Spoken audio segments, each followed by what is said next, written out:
Hey everyone, Gabriel from Gabriel's Hobby Studio here. Today I'll be painting a Druid companion to go with my bear PC. A Druid to go with my bear companion. If you haven't seen the video where I made a bear companion out of a dollar store toy, I'll put a link up in the top right of the screen now so you can go check out that video. The first thing that I'm going to do is to lay a base coat for all the skin tone areas. I'm using Kislev Flesh for the undertone, and then I'll move into the cloak. Now, on the cloak I'm using a raw umber, but the brown that you use doesn't really matter. It will just affect the undertone of the color later. If you wanted a warmer color, I would suggest using a burnt sienna, and if you wanted a more neutral or dark color, I would suggest a raw umber or the equivalent in other paint ranges and lines. At this point, I'm using a green gold from Golden Acrylics over the clothing. Golden paints are very transparent, and because the primer is white, I will not need to add any more white into the mix to brighten it up. Any patchy areas at this point will be taken care of later when I apply a secondary green layer to the model. Moving on to the staff and the gloves, a burnt sienna applied transparently over the white or beige areas has a good redwood tonality, and I think there needs to be some warmth in this color composition. The burnt sienna will deepen nicely with a thin layer of wash and still maintain its warm undertone. I'm applying a slightly thinned down layer of raw umber over the gloves, as this will help to simulate a dark leather color and help distinguish the hand from the warmer colored staff. While I have that thinned raw umber, I will just add a little bit more water to it to thin it down, and then I'll apply that color to the base. At this point, I'm experimenting with the color to see if I want it to be brown or kind of match the bear, or if it would look better done in a different way. I will take a look again when all the base colors are dry, and if I like it, I'll move on to the dry brushing step. Back to a more pure mix of that raw umber, I'm applying that to the boots and the legs to visually separate the torso from the legs, and to maintain a kind of continuity with the dark leather of the gloves. For the cloak, I mixed a green with equal parts blue and yellow to create the standard green color. I will be needing to go over this again later, but this one coat will do for now. All of the pouches, belts, and straps on the model are getting a 50-50 mix of raw umber and burnt sienna. Later on, I'll use more on certain areas to add some contrast to hopefully differentiate between each of them. The topper on this staff that's shaped like a moon is just going to get a coat of silver paint for now and be touched up with wash later.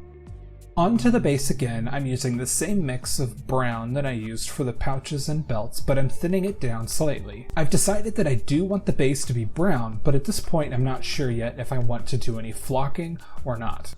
Here I've added a very small amount of blue to the green that I made for the cloak earlier, and I'm hoping that by the time this dries it will be darker and will contrast with the much lighter and more yellow-green of the clothing.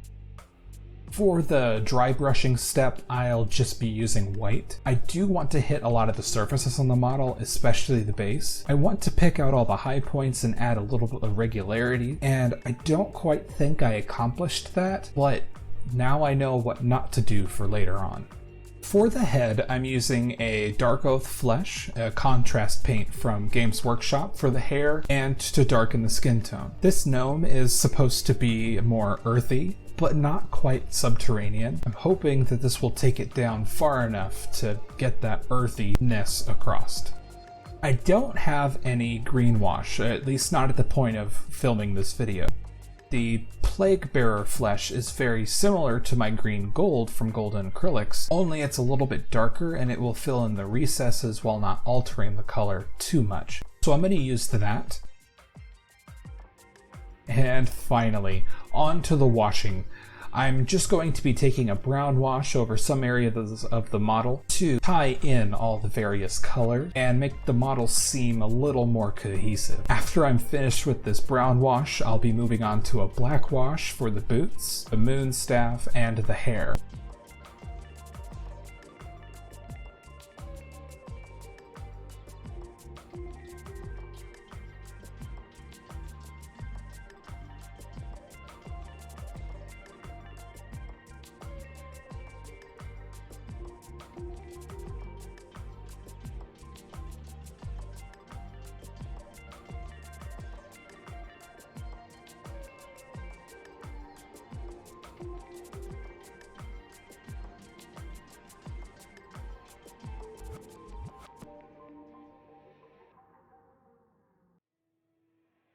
after washing the head, I'm not liking how the black wash interacted with the skin tone here. It just looks too dirty, but it's a learning experience and it will help me to improve later.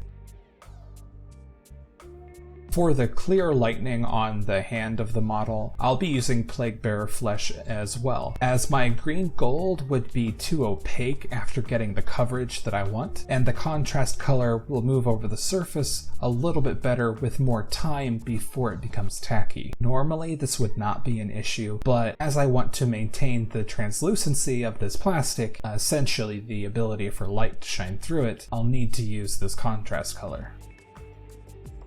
Okay, so the paint's not quite dry yet, but here's the model. Overall, I'm happy with how this turned out, and I believe it will look great next to the bear from that other episode. There's only one thing left to do now, which is to decide if I want to flock the base or not. I don't know. I decided that the top of the base portion, in addition to the rim, needed to be black for this miniature. There's no particular reason for it, and if you didn't want the base to be black for your miniatures, then you could flock them. You could even paint them another color. There's no particular reason for it to be black. I just have a personal preference when it comes to my role-playing game miniatures, that they all have that little bit of cohesion. Okay, so here are both of the models side by side. We have the bear from that previous episode, and we have the druid that we did today. I actually like these two as a set. I was thinking that I didn't like how the skin and the hair were too similar to that of the bear, but if the bear isn't a companion and instead is a wild shape or a polymorph of the druid, then having those areas be similar is actually a good, happy accident. It's subtle little interactions like this that I appreciate at the end of a build, even if it wasn't intentional. If you enjoyed this content and you want to see more, please like the video, subscribe, and make sure to hit that bell icon so you can be notified when I post new content. As always, have fun, be creative, and happy hobbying.